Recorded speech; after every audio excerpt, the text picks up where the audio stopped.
Hello guys, welcome back to my channel. അപ്പോൾ ഇന്ന് ഞാനിത് ബട്ടൂരൻ്റെ റെസിപ്പി ആയിട്ടാണ് വന്നിരിക്കുന്നത്.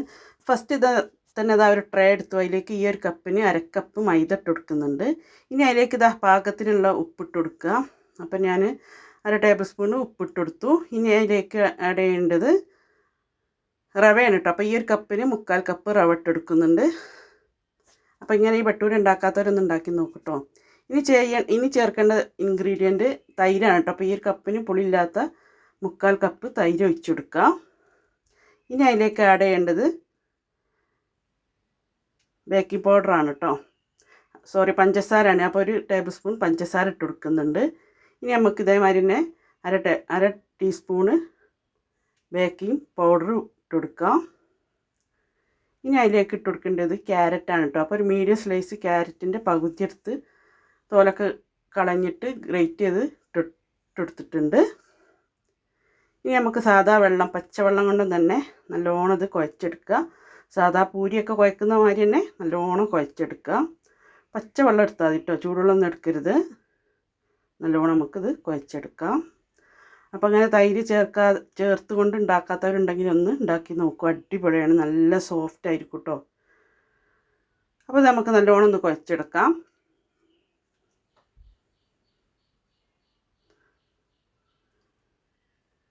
അപ്പോൾ അതാ നല്ലോണം കുഴച്ചെടുത്തിട്ടുണ്ട് കേട്ടോ. നല്ലോണം ഒന്ന് ജസ്റ്റ് ഒന്നും കൂടി ഞാനൊന്ന് കുഴക്കുന്നുണ്ട്. നല്ല സോഫ്റ്റാണ് മാവ്. അപ്പോൾ നിങ്ങൾക്ക് ഇതിൻ്റെ ക്വാണ്ടിറ്റി കൂട്ടും കുറക്കൊക്കെ ചെയ്യാം. അതിനനുസരിച്ച് സാധനം കൂട്ടും ചെയ്താൽ മതി കേട്ടോ. നല്ല സോഫ്റ്റ് ആയിട്ടുണ്ട്. ഇനി നമുക്കൊരു 3/4 മണിക്കൂറൊന്ന് റെസ്റ്റ് ചെയ്യാൻ വേണ്ടിയിട്ട് വെക്കാം. ഇപ്പോൾ ഇതാ 3/4 മണിക്കൂറൊക്കെ കഴിഞ്ഞാൽ ഞാൻ എടുത്തു. അപ്പോൾ ഇതാ ഈ മേശനെ നല്ലോണം തുടച്ചിട്ട് അതിലേക്ക് ഓരോ ഉരുളാക്കിയിട്ട് ഞാൻ പരത്തി കൊടുക്കുകയാണ്. നമ്മളെ പൂരിയൊക്കെ പരത്തുന്ന മാതിരി തന്നെ ഞാൻ ഈ ചെയ്യുന്ന മാതിരി അങ്ങനെ പരത്തി കൊടുക്കുകയാണ് കേട്ടോ. അപ്പോൾ ഈ ഒരു പൂരിക്ക് നല്ല സോഫ്റ്റാണ് കേട്ടോ.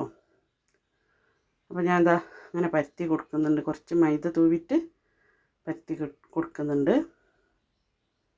അതേമാതിരി കേട്ടോ. അപ്പം മാവെല്ലാം നമുക്കങ്ങനെ പരത്തി വരാം.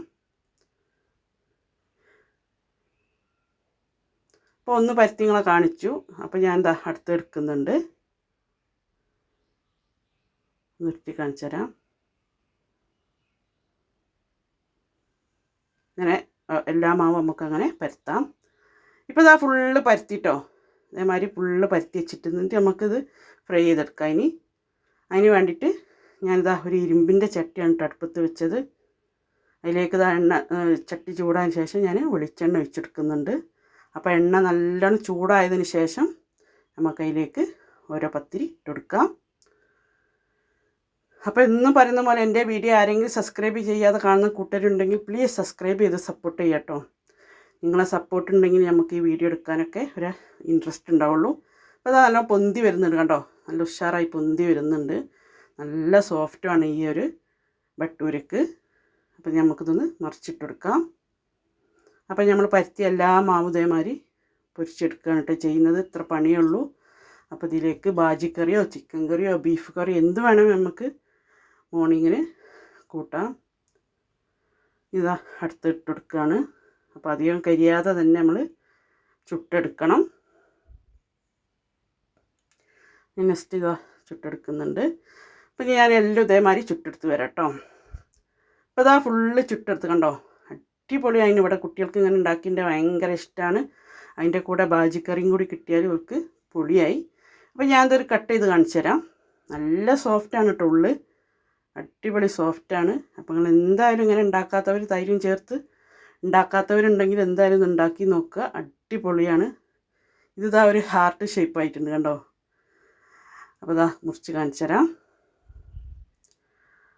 അപ്പോൾ എന്തായാലും ഉണ്ടാക്കാത്തവരുണ്ടാക്കി നോക്കുക. അപ്പോൾ എൻ്റെ വീഡിയോ ഇഷ്ടപ്പെട്ടാൽ ലൈക്ക് ചെയ്യുക, ഷെയർ ചെയ്യുക, കമൻറ്റ് ചെയ്യുക. ഓക്കെ, അടുത്ത നല്ലൊരു വീഡിയോ വരുന്നതായിരിക്കും. ബായ്.